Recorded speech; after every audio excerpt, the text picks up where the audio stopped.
Quero convidar a igreja a abrir em 1 Coríntios, capítulo 4. Vamos até lá, irmãos. 1 Coríntios, capítulo 4. Nossa leitura hoje vai do verso 14 ao 21. 1 Coríntios 4, 14 ao 21. Para quem está vindo pela primeira vez, nos domingos pela manhã, nós temos estudado essa epístola. Nós estamos há 16 semanas falando sobre ela, tratando a respeito de cada aspecto dessa carta tão interessante. Os irmãos sabem que nos primeiros 4 capítulos, o apóstolo Paulo vinha lidando com os pecados dos crentes de Corinto. Eles viviam em discórdia permanente, tornando a igreja um ambiente tenso, desunido e cheio de rivalidade. Eles também eram mundanos, no sentido em que confiavam mais no que os sábios desse mundo falavam do que na revelação de Deus. E em toda essa sessão que nós temos estudado desde o capítulo 1, o apóstolo Paulo veio usando diversas imagens para falar do seu relacionamento com os crentes de Corinto e também para corrigi-los. Ele disse, por exemplo, que ele era um proclamador, um servo, um agricultor, um cooperador, um edificador, um escravo, um mordomo. Todas essas imagens, irmãos, serviam para apresentar algo do relacionamento dele com esses crentes, mas também servia para corrigi-los nos seus pecados. Hoje nós vamos ver a última dessas imagens. Praticamente aqui é o encerramento da primeira sessão da epístola. Ele vai utilizar a figura de um pai. E a partir, meus irmãos, desse texto que olharemos hoje, eu quero falar com os irmãos a respeito do perfil da paternidade espiritual. Então nós vamos olhar o que Paulo fala a respeito da figura dele como um pai para esta igreja. E a partir disso eu quero mostrar para vocês quais são os elementos que se constituem em um pai segundo a fé. Um pai espiritual. É disso que nós vamos falar nesse texto hoje. É importante, irmãos, só para introduzirmos aqui o nosso tópico, que pai espiritual possui 2 sentidos no Novo Testamento. O primeiro sentido, aquele sentido clássico, diz respeito àquela pessoa que lhe conduziu ao Evangelho, aquela pessoa que lhe conduziu à conversão. Então, aquela pessoa que pregou para você, através da qual você conheceu o Senhor. Então, nós chamamos essa pessoa normalmente de pai. Mas existe um outro sentido de pai no Novo Testamento, que é aquela pessoa que te conduz à maturidade espiritual. Então nós vamos falar de pai e nós vamos tentar ir olhando esses 2 aspectos. O propósito de tudo isso, por que nós estamos trazendo esse assunto para os irmãos, é estimular os irmãos a exercer esse santo ofício na igreja, em casa, no trabalho ou qualquer outro lugar que Deus te colocar. O anseio do meu coração e a minha oração por nós essa semana é que Deus faça dessa igreja um grupo de pais que vão abençoar vidas e conduzir o povo de Deus à maturidade e aqueles que não conhecem a Deus à conversão. Vamos ler o texto, vamos ler com fé, palavra de Deus. Vamos ler primeiro toda a passagem, depois nós tornamos a ela, olhando cada pedaço dela. Verso 14, 1 Coríntios 4. Não vos escrevo estas coisas para vos envergonhar. Pelo contrário, para vos admoestar como a filhos meus amados. Porque ainda que tivesseis milhares de preceptores em Cristo, não teríeis, contudo, muitos pais. Pois eu, pelo Evangelho, vos gerei em Cristo Jesus. Admoesto-vos, portanto, a que sejais meus imitadores. Por esta causa vos mandei Timóteo, que é meu filho amado e fiel no Senhor, o qual vos lembrará os meus caminhos em Cristo Jesus, como por toda parte ensino em cada igreja. Alguns se ensoberbeceram, como se eu não fosse ter convosco, mas em breve irei visitar-vos, se o Senhor quiser. E então conhecerei não a palavra, mas o poder dos ensoberbecidos. Porque o reino de Deus consiste não em palavra, mas em poder. Que preferis? Irei a vós outros com vara ou com amor e espírito de mansidão. Amém? Vocês viram que a coisa aqui é pesada, né? O encerramento deles é, vocês escolhem o que é que vocês querem, né? Que versão de pai vocês querem. O que vai abraçar ou o que vai espancar. Então nós vamos olhar isso. Irmãos, como eu disse, nós vamos olhar esse texto e a partir dele vamos inferir os elementos que caracterizam a paternidade espiritual. Primeiro elemento, são 5. O primeiro deles, um pai espiritual é aquele que gera. No versículo 15, os irmãos podem ver isso. O versículo 15 diz assim: porque ainda que tivesses milhares de preceptores em Cristo, não teríeis, contudo, muitos pais, pois eu, pelo Evangelho, vos gerei em Cristo Jesus. Há 2 vocábulos no versículo 15 que são fundamentais para você compreender esse versículo. O primeiro é preceptor e o segundo é pai. A palavra preceptor aqui é a tradução do vocábulo grego paidagogos, de onde vem a nossa palavra pedagogia. Nos tempos antigos, essa palavra era utilizada para descrever um escravo que era responsável por supervisionar o menino até a sua maturidade. Então, esse paidagogos, ele orientava a criança, ele era responsável pela segurança da criança e também por conduzir a criança até a escola onde ela receberia a instrução formal. Então, esse é o vocábulo preceptor. Nós temos também aqui o vocábulo pai. Pai nem carece de explicação. Pai é o genitor. Pai é aquele que forneceu a semente. Então, o ponto do apóstolo Paulo é muito claro. Ele está dizendo assim: vocês podem ter até milhares de preceptores, vocês podem ter muitos orientadores, vocês podem ter muitos professores, vocês podem ter muitos mestres, mas pai vocês não têm muitos, né? Na verdade, ele está dizendo: pais, vocês possuem apenas um. E esse pai de vocês sou eu, porque eu gerei vocês em Cristo Jesus por meio do Evangelho. Para você que é bem ambientado com o Novo Testamento, sabe que Atos capítulo 18 relata como foi o processo através do qual Paulo gerou a prole cristã na cidade de Corinto. O texto sagrado diz que ele pregou o Evangelho. Primeiro Áquila e Priscila nasceram de novo, depois nasceu Crispo, o líder da sinagoga, e em seguida uma multidão foi gerada e a igreja foi formada. Quando você lê o livro de Atos, você descobre também que ele tinha filhos em Antioquia, Listra, Derbe, Icônio, Tessalônica, Éfeso. O apóstolo Paulo, irmãos, era uma pessoa tão reprodutiva que até na prisão ele gerou filhos. Filipenses 4:22, ele fala a respeito dos soldados da guarda pretoriana que creram no evangelho porque estavam na mesma cela em que ele estava. Ele faz referência até a Onésimo, uma pessoa que ele diz que foi gerado em cadeias. Então, irmãos, o apóstolo Paulo era pai. Ele tinha muitos filhos.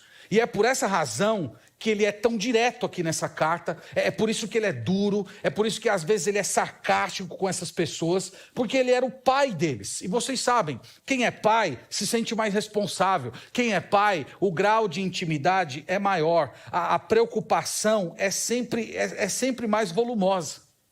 E ele diz aqui, meus irmãos, inclusive no versículo, o modo como essa paternidade se deu. Você pode ler a segunda parte do verso 15, ele fala assim: pois eu, pelo Evangelho, ou por meio do Evangelho, vos gerei em Cristo Jesus. Aqui você percebe 3 elementos que estão presentes no novo nascimento. O primeiro eu chamo de o ente humano. O ente humano aqui é o eu. No caso, o próprio apóstolo Paulo. O segundo elemento é a palavra de Deus, é a palavra da verdade, é o Evangelho. E o terceiro é o poder do Senhor Jesus Cristo, que dá a regeneração, que faz a semente do Evangelho que foi plantada brotar na vida da pessoa. Então, uma vez uma pessoa me perguntou assim: pastor, se Deus tem os seus eleitos, Para que pregar o evangelho? Para que esse trabalho de sair por aí pregando o evangelho, mandar missionários para pregar em outras cidades, no exterior? Para que depreender tanto esforço para pregar o evangelho se Deus tem os seus eleitos? Ora, aqui está a resposta. Deus estabeleceu o processo por meio do qual os eleitos serão chamados a Ele. Então você tem um ente humano, uma pessoa que se tornará o Pai. Há uma mensagem, que é a mensagem do Evangelho, e há o poder de Deus, que torna aquela mensagem vida, que faz a pessoa crer no Senhor, justifica, santifica, redime o Senhor. É uma coisa maravilhosa, irmãos, pensar que Deus nos fez parte desse processo. Ele não precisava fazer isso, ele poderia usar os seus anjos, muito mais inteligentes, muito melhores apresentadores da mensagem de Deus do que nós. Mas ele quis usar a nós. Lá em Mateus 9, versículo 38 diz: rogai, pois, ao Senhor da seara que mande trabalhadores para a sua seara. Então a seara de Deus vai ser composta de trabalhadores? Vai, mas à medida que o povo de Deus ore para que o Senhor levante trabalhadores. Então o Senhor nos escolheu fazer parte desse processo. O Senhor, irmãos, pela sua infinita misericórdia, Ele nos dá a graça de sermos pais espirituais de pessoas, conduzindo-as ao Evangelho e ao crescimento espiritual.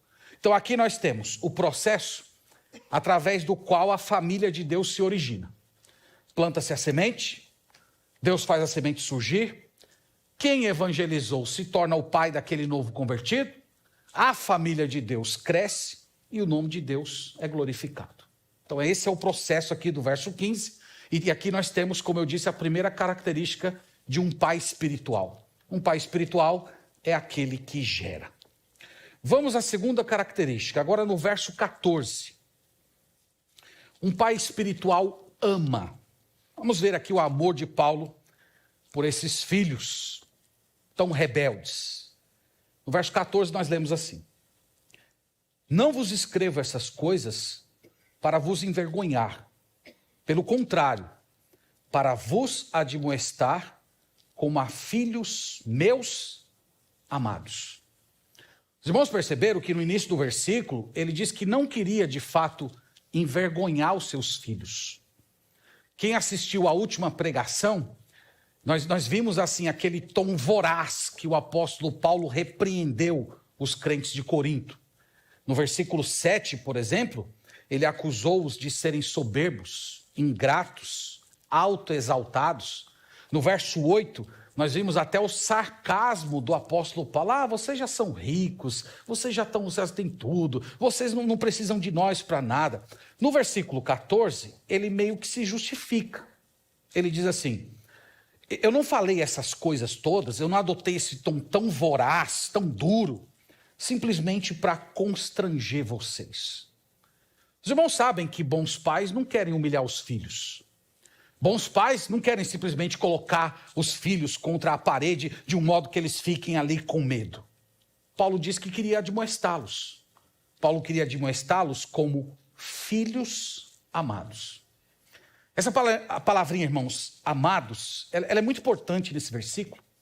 Ela fala muito da paternidade espiritual e, por que não dizer de tabela, a nossa paternidade humana. Essa palavra amados aqui vem da mesma raiz da palavra ágape. Os irmãos conhecem essa palavra. Então esse termo, ele descreve um amor forte, um amor profundo, um amor que não é sentimentalista, um amor que mantém as afeições mesmo quando é desprezado. É um amor altruísta. Então o tema aqui é: um pai espiritual ama. Um pai espiritual, ele mescla gentileza e severidade. Um pai espiritual, ele compreende, mas repreende. Então, ao mesmo tempo em que ele, por um lado, condescende com a imaturidade dos filhos, ele sabe que é preciso adverti-los para que eles simplesmente amadureçam.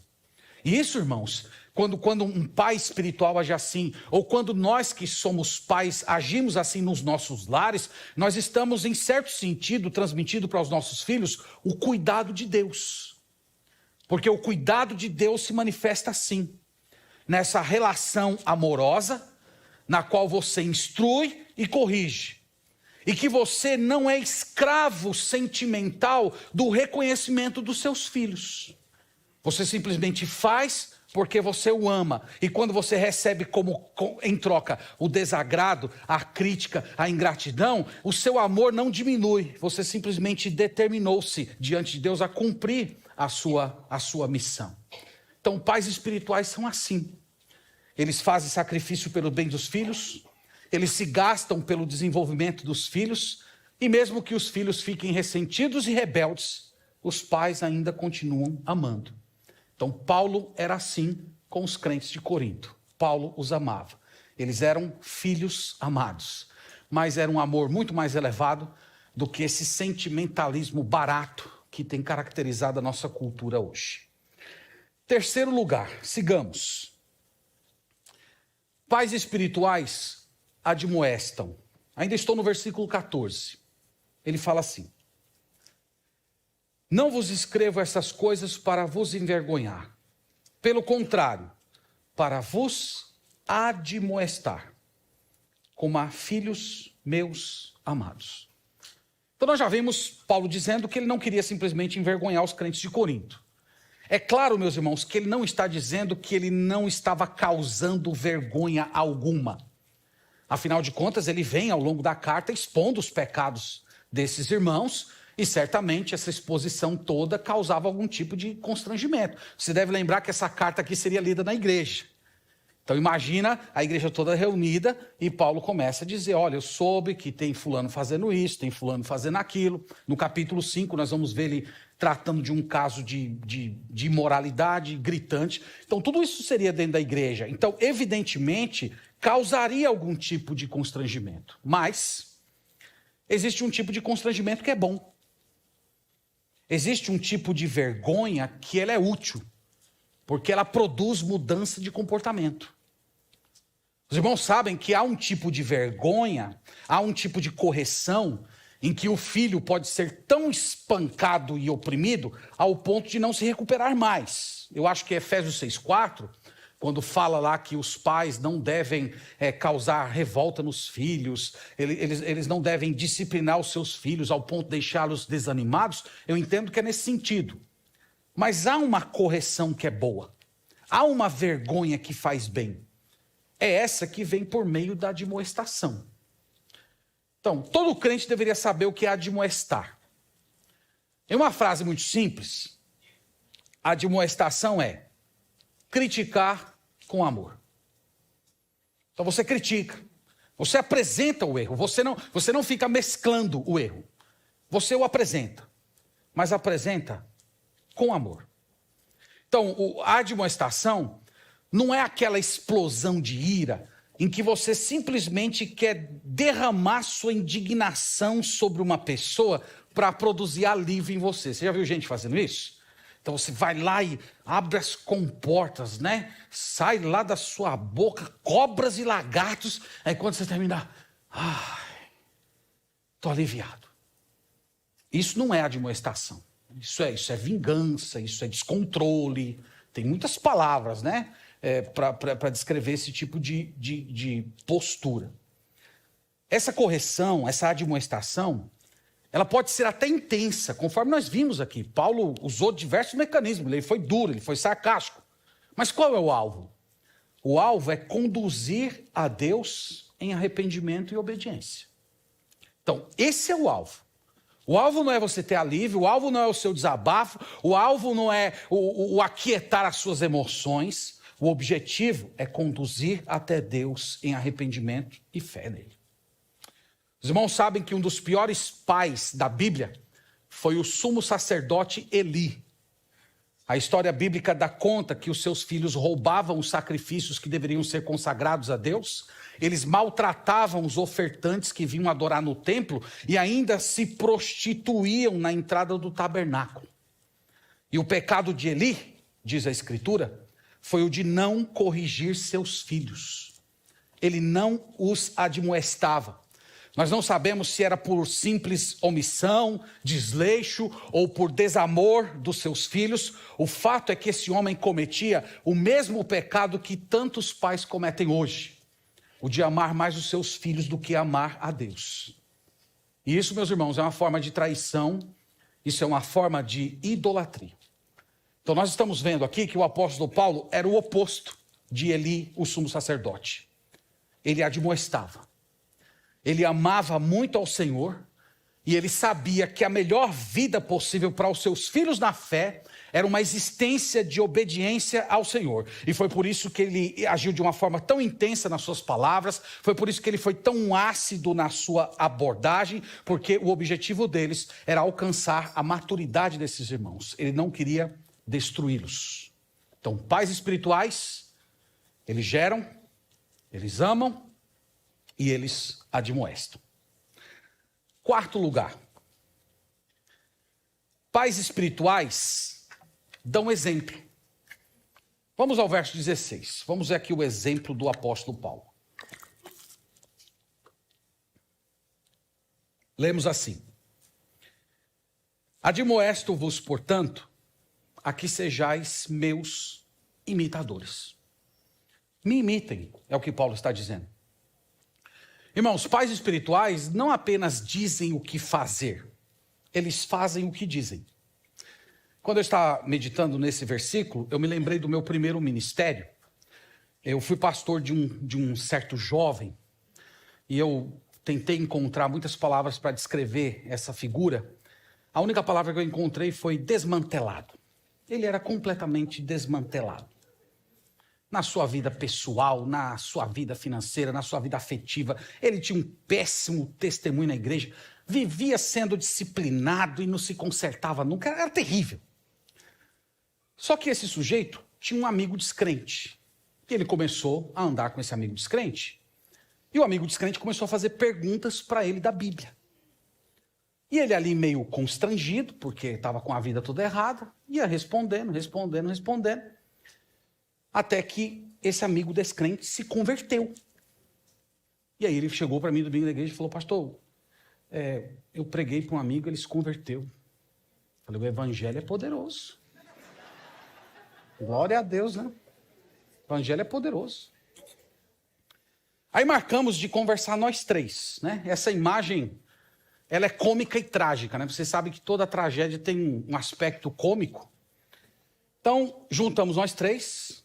Eu conversei com o rapaz e, de fato, ele tinha crido, tinha entendido o evangelho, estava comprometido com Deus.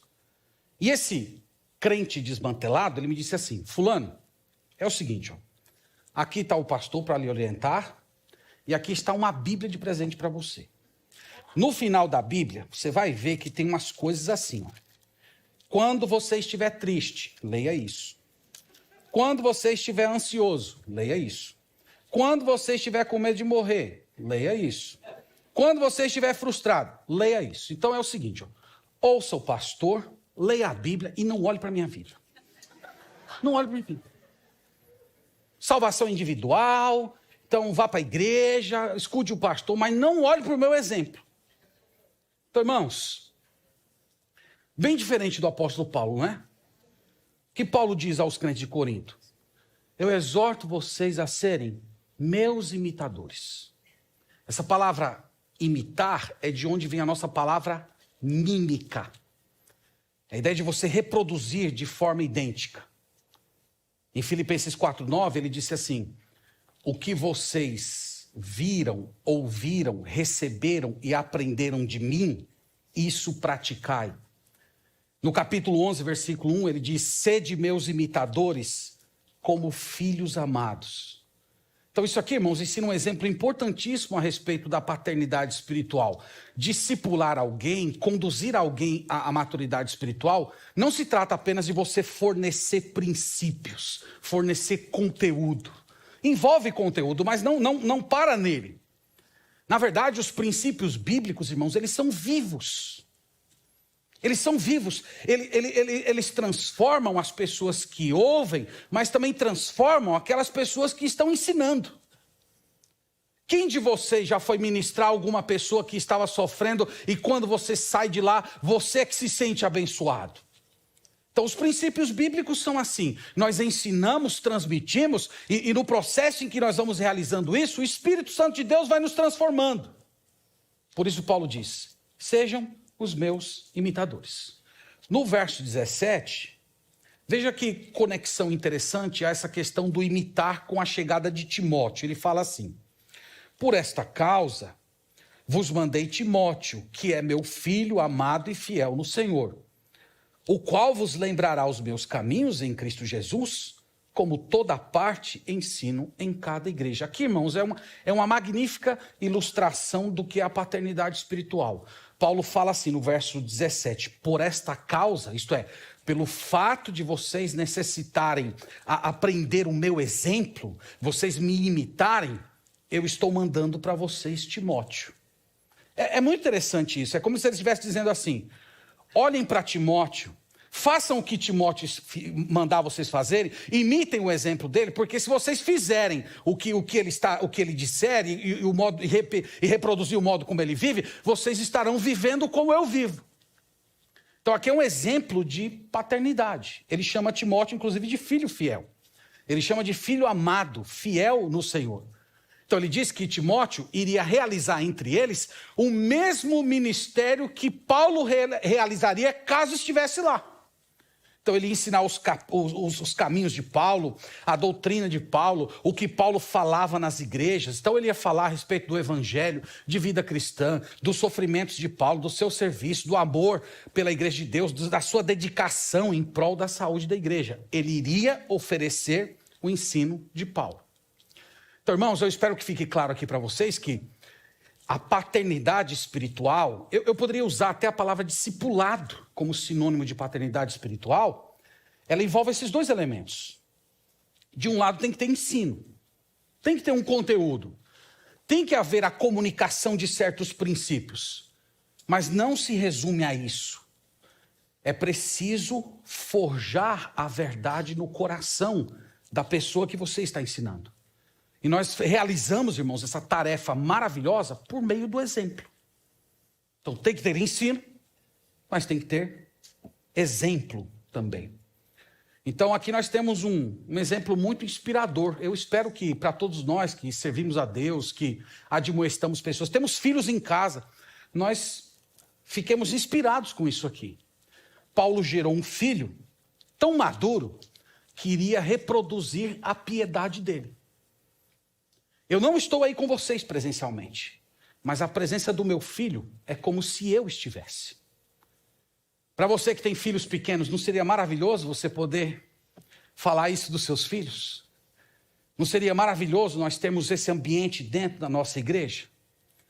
Então, Paulo imitava Cristo, Timóteo imitava Paulo, e os crentes, imitando a Timóteo, imitariam Paulo, que imitava Cristo, né? Tudo resume ao Senhor Jesus Cristo. Quinto lugar, pais espirituais disciplinam. Em algumas ocasiões, irmãos, os pais espirituais precisam usar a vara. Bons pais sabem que em alguns momentos é necessário causar dor nos filhos. Aliás, em certas ocasiões, a dor é o único modo de chegar ao coração. Pais ligados à Bíblia sabem disso. No verso 18, veja aí. Paulo diz assim: alguns se ensoberbeceram, como se eu não tivesse de ir convosco. A palavra ensoberbecer aqui, irmãos, é literalmente ficar inchado. É uma metáfora para a arrogância. Aquelas pessoas que se sentiam donos do pedaço. Olha, mas o apóstolo Paulo não ensinou desse jeito. Quem é Paulo? Paulo esteve aqui, foi embora, nunca mais vai vir aqui. Agora aqui somos nós. Aqui agora a coisa funciona do nosso jeito. Nós temos aqui o partido de Paulo, se você é de Paulo, fique com ele. Aqui nós temos o de Pedro, aqui nós temos o de Apolo, aqui nós temos aqueles que dizem que são de Cristo. Então vai ser desse jeito aqui, porque Paulo já foi embora e agora a igreja funciona dentro dessa estrutura. Então eles estavam agindo como se eles não tivessem pai.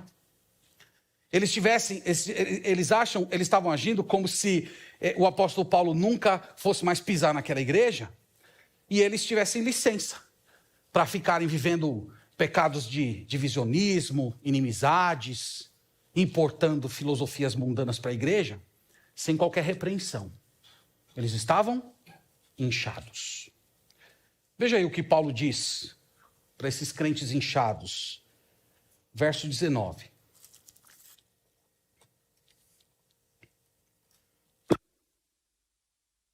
Verso 19, lemos assim: mas em breve irei visitar-vos, se o Senhor quiser. E então conhecerei, não a palavra, mas o poder dos ensoberbecidos, porque o reino de Deus consiste não em palavra, mas em poder. Que você lê, né? Fica...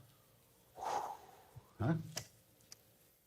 Então, a imagem que me veio à mente aqui, irmãos, imagina aquela família grande, com muitos filhos, e por alguma razão o pai e a mãe viajaram, e os filhos ficaram em casa, estão tocando terror em tudo, na vizinhança inteira, e por alguma razão o pai toma conhecimento, e aí liga. Quando eu chegar aí, nós vamos ter uma conversa. Eu quero ver essa valentia de vocês de perto. Não sei se você recebeu uma ligação assim já alguma vez, ou uma fala nesses termos, mas parece que a alma sai, né? Quando você... É uma coisa terrível. Então, Paulo está dizendo, basicamente, que os coríntios eram falastrões. Vocês falam muito. Vocês falam muito. Mas quando eu chegar aí, eu vou saber se vocês têm poder. Uma coisa é falar, outra coisa é ter poder. Então, poder aqui, vocês devem pensar em termos de genuinidade. Ele está dizendo, eu vou chegar aí e eu vou descobrir quem é genuíno. Os irmãos sabem que o caráter espiritual de uma pessoa não pode ser limitado às suas palavras, mas pelo poder de Deus agindo em sua vida. Então, se alguém é membro do reino de Deus, conforme ele diz aqui no verso 19, se você está na família de Deus, se Deus governa a sua vida, então o poder de Deus será exibido por meio da sua vida. E Paulo diz, eu vou até aí e eu vou testar aqueles que têm poder de Deus. Lembre-se, irmãos, que poder aqui não pode ser limitado a milagres, prodígios, sinais. Essas coisas podem ser imitadas por Satanás. Paulo não está falando de poder nesse sentido. Ele está falando de poder no sentido de vida santa. 2 Timóteo 3, versículo 5, ele fala das pessoas que tinham aparência de piedade, mas que negavam-lhe o poder. Então, eles tinham aparência, a casca, mas eles não tinham o conteúdo da piedade. Então Paulo diz, eu vou aí testar isso, eu vou verificar os inchados, eu vou lidar diretamente com os inchados. E aí no versículo 21, ele apresenta aquela última saída, né? É o último apelo, né? Antes do juízo final chegar. Você pode ver aí no versículo 21, ele fala assim, que preferis? Irei a vós outros com vara ou com amor e espírito de mansidão? Então eu sou o pai de vocês. Agora o modo como eu vou exercer minha paternidade depende de vocês. Então aqui, irmãos, ele está mostrando algo da paternidade espiritual e que também faz parte da paternidade humana. Filhos obedientes são recompensados com carinho e gentileza. É o que ele diz aqui, ele fala amor e espírito de mansidão. Mas filhos rebeldes, eles são punidos com vara até se corrigirem. Então é esse princípio que está aqui. Essas duas perguntas, elas orientam a paternidade espiritual e elas também mostram algo da nossa paternidade, maternidade humana. Isso aqui faz parte da nossa missão. Isso aqui faz parte da nossa missão como crentes dentro da igreja do Senhor, no trato com os nossos irmãos. E isso também faz parte da nossa missão dentro da nossa casa. Aqui é o perfil de um pai espiritual. Um pai espiritual se importa. Um pai espiritual, ele não consegue ver a impiedade nos crentes e deixar de lado. Ele anseia que as pessoas sejam imitadoras de Cristo e por isso as disciplina se necessário. Esse processo não é prazeroso, mas é fundamental. É essencial para a saúde da igreja de Deus. Então, irmãos, tudo que nós vimos aqui nesse parágrafo, podemos sintetizar como sendo o perfil da paternidade espiritual. Uma pessoa pode ter até muitos mestres nessa vida, pode ler muitos livros, aprender muitas coisas, mas pais, nesse sentido aqui, são poucos que você encontra na caminhada cristã. Alguém que, além de gerar, ama, admoesta, dá exemplo e disciplina. Como eu disse aqui, nós encerramos a primeira grande sessão dessa carta.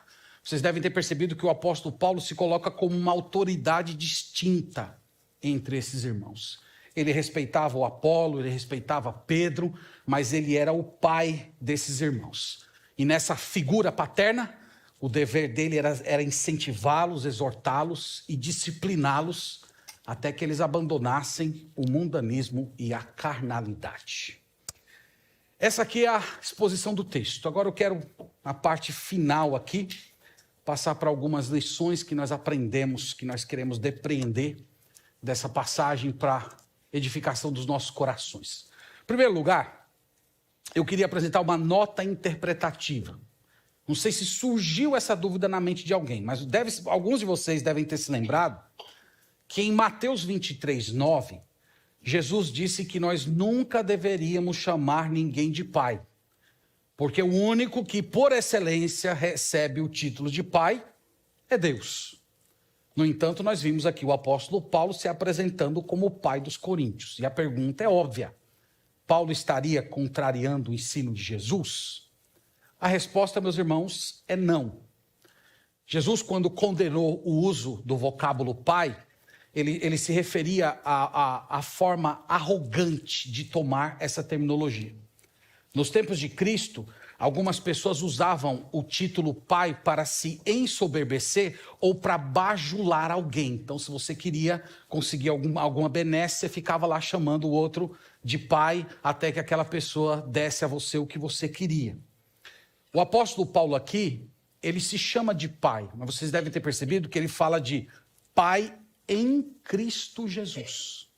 Portanto, a honra não era dele, a honra era de Jesus Cristo. Então, quando nós usamos hoje essa linguagem, pai na fé, fulano é meu pai na fé, nós usamos nesse sentido. Nós usamos no sentido de uma gratidão ao ente humano, mas reconhecendo que a glória, a graça, o poder, a salvação toda pertence ao Senhor. E o ente humano é apenas um instrumento, tá? Que fique claro aí para os irmãos relacionarem bem as passagens bíblicas. Vamos lá então, queria conduzir-los à seguinte questão. Você já gerou alguém para Cristo? Você já passou por essa experiência? Paulo falou que ele gerou uma igreja inteira. Se você ler o livro de Atos, haviam cidades inteiras geradas por Paulo. Então Paulo gerou pessoas para Cristo. Alguns creram no evangelho através de Paulo. Outros, ele se tornou pai não porque gerou, mas porque ele levou à maturidade. É o caso de Timóteo que ele menciona aqui. Vocês lembram que Timóteo aprendeu o evangelho da mãe dele e da avó dele. Mas quem se tornou o pai dele no sentido de conduzi-lo à maturidade cristã foi o apóstolo Paulo. Então, é nesse sentido que eu estou perguntando para você. Você já gerou alguém para Jesus Cristo? Você já conduziu alguém à cruz? Você já serviu para conduzir alguém ao conhecimento de Deus, à maturidade espiritual? Irmãos, permitam-me contar para vocês algo que aconteceu comigo. Eu não gosto muito de usar-me como exemplo. E aqui não é a minha pessoa que está sob exemplo, mas o poder de Deus através do Evangelho. Eu estava fazendo uma das viagens no norte do Brasil, e uma igreja bem pequena, veio chegou uma menina adolescente com o pai dela, e ela veio falar comigo. A língua portuguesa dela era muito truncada, ela era indígena. E até o modo dela se expressar era um pouco difícil. E ela falou para mim assim, olha, pastor, recentemente, na aldeia que eu moro, colocaram internet lá. Né? A internet do Elon Musk, né? O Elon Musk está na briga aí, né? Mas ele fez essa coisa boa. Tem feito outras também, mas deixa isso para lá, né? É hora da gente falar nisso, né? Colocou a internet lá, e eu comecei a ouvir os cultos da igreja da Pituba, e eu aceitei Jesus como meu Salvador. E eu viajei com meu pai, e vim aqui, soube que o senhor estava aqui perto da gente, ela viajou uns 4 dias. E vim aqui para agradecer, tirar uma foto com o senhor. Irmãos, aquilo praticamente pagou minha viagem. Falei, Senhor, muito obrigado, o senhor me deu o privilégio de ser pai de uma menininha indígena. Que bênção do Senhor é esse tipo de experiência. E eu oro, irmãos, para que todos vocês tenham testemunhos desse tipo até maiores do que esse. de conduzir pessoas a Cristo, de conduzir pessoas à maturidade espiritual. Eu queria lembrar aos irmãos que não ser um pai espiritual, não exercer essa paternidade, é uma contradição. Porque todo crente em Jesus Cristo tem poder agindo nele. Todos nós deveríamos ser reprodutivos, porque o Evangelho é vivo. Nós temos vida de Cristo dentro de nós, agindo em nós e através de nós. A nossa igreja, irmãos, era para ser como uma maternidade com bebês chorando toda semana. Era para ser assim. A igreja aqui é para ser um local onde crianças espirituais estão aprendendo a serem adultas em Cristo todos os domingos. Então nós precisamos disso. Agora, para esse processo glorioso acontecer, nós temos que mudar as nossas posturas. Nós temos que, primeiro, ter menos conversa trivial e optar mais por conversação santa. Nós temos que ter mais auxílio mútuo, mais encorajamento, mais palavras de correção. Nós precisamos lembrar, irmãos, que todos nós somos participantes desse santo dever. Nós temos de aprender, viver e ensinar. E enquanto nós vamos nos desdobrando nessa caminhada de discípulo, o Espírito Santo vai transformando a gente, enquanto nós vivemos o Evangelho. Então eu queria apelar a vocês essa manhã, que vocês começassem a orar por essas questões. Orar por essas oportunidades. Senhor, eu gostaria de exercer essa paternidade. Eu gostaria de ajudar alguém a ir pelo caminho da maturidade da fé. Eu gostaria de conduzir um pecador ao conhecimento de Cristo, ao Evangelho, à salvação. Comece a orar isso e você vai perceber que Deus te dá muitas oportunidades de exercer essa santa paternidade ao longo da sua vida. Segundo lugar, eu tenho um alerta. É que paternidade espiritual é sim uma experiência abençoadora, mas não é fácil. Não é fácil, primeiro, porque você tem que ter conteúdo para ensinar. Então, você não pode ser ignorante bíblico e achar que você vai poder conduzir alguém à paternidade, ao crescimento. Então, você precisa crescer, você precisa aprender, você precisa refinar o seu conhecimento da palavra. Lembre-se que o conteúdo que nós ensinamos é a Sagrada Escritura. Nós não ensinamos os nossos pensamentos, os nossos valores, nós não ensinamos psicologia, nós não ensinamos história, a última moda. Nós ensinamos a palavra de Deus. Então, o desafio, irmãos, é esse. Nós temos que continuar crescendo. Há muitos crentes que estacionaram na vida cristã. Há muitos crentes que se contentaram com aquilo que já aprenderam, com aquilo que já ouviram, com as experiências que já tiveram, e eles caem numa espécie de um ponto morto espiritual. Eles não se movimentam para continuar crescendo no Senhor. Então, você precisa continuar crescendo. Esse é o desafio. O segundo é que você tem que ser um exemplo. Você tem que viver aquilo que você aprendeu. Você tem que crescer em santidade. Ou nas palavras do apóstolo Paulo, você precisa imitar a Cristo. Se você não fizer isso, você é um hipócrita. É por isso, irmãos, que o local mais difícil do mundo de exercer paternidade espiritual é aonde? Em casa. Em casa. Porque lá os membros da sua família, eles não apenas ouvem o que você diz, eles observam aquilo que você faz. Há pouco tempo eu soube de um pastor, do tipo bem teólogo, badalado em redes sociais, que ensinava muito bem, dava aula em seminários. E ele estava ministrando no encontro de casais da sua igreja, e no meio do encontro a sua esposa se levantou, chamou ele de hipócrita, disse que ele não vivia nenhuma daquelas coisas que ele estava ensinando em casa, e ela pediu divórcio no meio da reunião da igreja. Terrível, né? Terrível.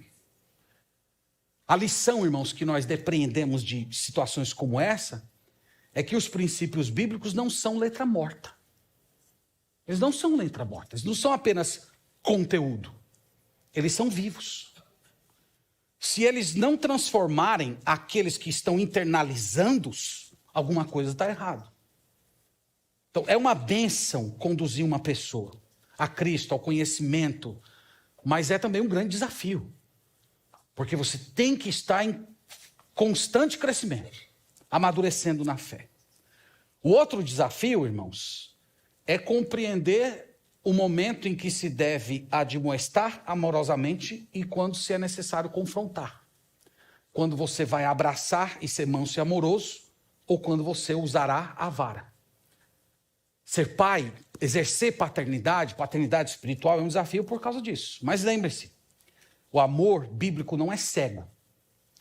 Do mesmo jeito, irmãos, que uma criança que é constantemente indisciplinada e rebelde revela algo a respeito dos seus pais, uma igreja também na qual as pessoas se sentem à vontade para viver em pecado, sem qualquer admoestação e repreensão, revela algo a respeito daqueles crentes da igreja. Então, há um momento em que a gente abraça, há um momento que a gente é carinhoso, há um momento que a gente acaricia, procura ser compreensivo. Mas há momentos que nós precisamos ser duros. Há momentos em que nós temos que usar a vara da disciplina, que nós temos que ferir aquela pessoa com a verdade de Deus. E isso se constitui um grande desafio para quem exerce a paternidade espiritual. Porque, irmãos, nós temos um tipo de amor que está governando a nossa cultura hoje, que é aquele amor excessivamente sentimentalista, que você vive refém da aprovação das outras pessoas. Então o apóstolo Paulo aqui mostrou o tipo de amor com o qual ele amava os coríntios. Os coríntios eram filhos amados. Só que o amor do apóstolo Paulo não era dependente da aprovação deles. Não era dependente da resposta deles, do reconhecimento deles, da gratidão deles. Ele simplesmente os amava. Então eu espero que fique claro para os irmãos que ser pai espiritual é uma bênção, mas é um grande desafio. E se tem alguém aqui essa manhã que tem sido repreendido, admoestado, corrigido, puxar a sua orelha, chamar a sua atenção, reclamar de você, não fique ressentido. Não fique ressentido. Lembre-se que isso é prova do amor de Deus. Lá em 1 Coríntios, irmãos, capítulo 6, Paulo fala assim, na verdade, capítulo 5, ele fala assim, os de fora Deus julgará. Então, uma pessoa quando é ímpia, ela praticamente realiza todos os seus pecados numa boa, sem nenhum tipo de repreensão. E sabe por que ela vive assim? Porque o julgamento dela, o juízo dela, tem data marcada. Vai ser na ocasião do juízo final. Mas as pessoas que são de Deus, elas são julgadas, elas são corrigidas hoje. Então, quando um irmão, uma irmã, seu pai, sua mãe, seu cônjuge, chama a sua atenção, adverte você, tome isso como sendo uma prova do amor de Deus. Deus está provando seu amor por mim. O Senhor está me corrigindo. A Bíblia diz que Deus corrige e açoita aquele que Ele ama. E eu quero terminar, irmãos, lembrando que o padrão aqui de paternidade espiritual deveria orientar a escolha das nossas amizades. Nós deveríamos ser pessoas mais sábias na escolha das nossas amizades. Nós, irmãos, constituímos amizades quase que nos mesmos padrões do mundo. A gente procura uma pessoa que pensa mais ou menos como a gente, que tem a idade mais ou menos como a gente, um nível cultural parecido com a gente, que está numa fase da vida mais ou menos parecida com a nossa, e nós procuramos ali os mesmos gostos culturais, eu gosto do mesmo entretenimento que eu gosto. Irmãos, o mundo se movimenta assim. Nós deveríamos querer estar cercados desse tipo de pessoa aqui. Eu quero alguém que me admoeste. Não, eu quero uma pessoa que me corrija. Eu quero uma pessoa que me auxilie.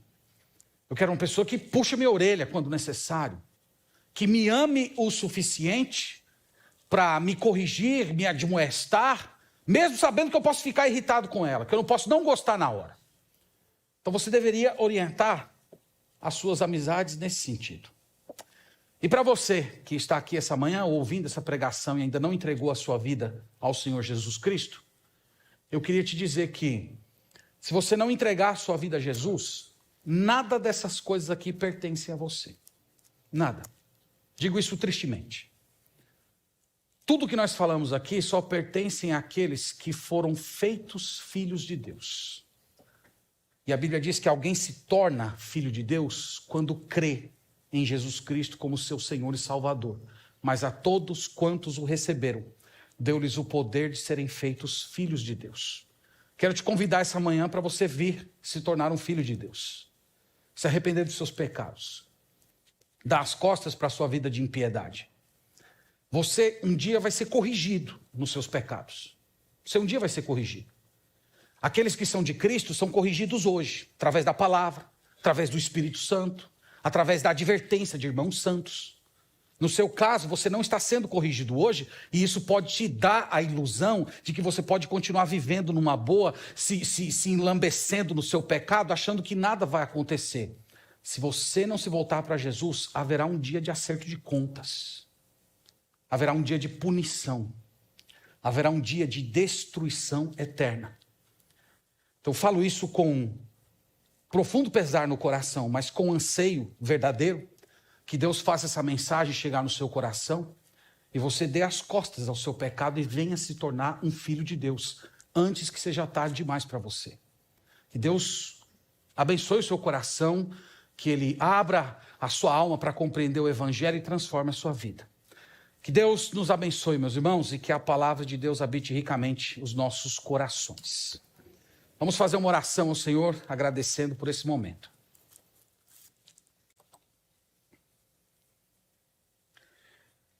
Graças te damos, Pai, por esta manhã.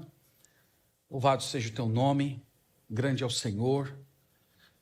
Te louvamos, Pai, porque o Senhor mostrou o teu amor por nós, quando nos tempos eternos escreveu o nosso livro, nosso nome no livro da vida.